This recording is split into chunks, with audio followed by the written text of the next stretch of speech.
So let's dive into Flutter. And for that, we'll dive into the basics. There are a lot of basics to cover, and hence this will be a long module. I strongly recommend that you watch it in pieces, that you code along, and also have a look at all the attached resources, the cheat sheets and documentation I provide, the text lectures I have in between which allow you to dive deeper into certain concepts I might have walked over too fast because I try to find the right speed that suits both newcomers and a bit more experienced programmers.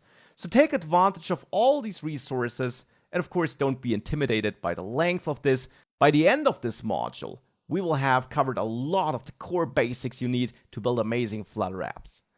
So what exactly can be found in this section then? We'll have a look at how a Flutter app actually starts and works, and what's really happening there, how a Flutter app brings something on the screen. We'll work with widgets and we'll build custom widgets because that is also a core part of building Flutter applications. You will learn how to react to user events, namely to button presses when a user taps a button.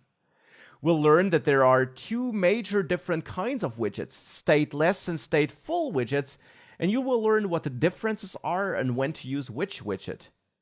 In addition, we'll cover a lot of Dart fundamentals, and I will teach Dart along the way because I believe it's way more interesting to learn it whilst building stuff than to learn it up front and only start building stuff after an hour or two.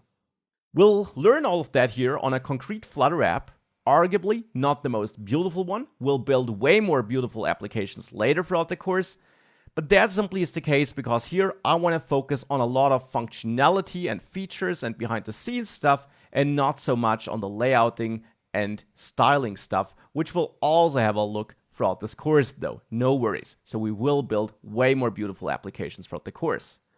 We'll write a lot of code across multiple files. We'll build our own widgets, and you will learn a lot about passing data around, managing data, styling to a certain extent, and core Dart and Flutter features. So let's dive in.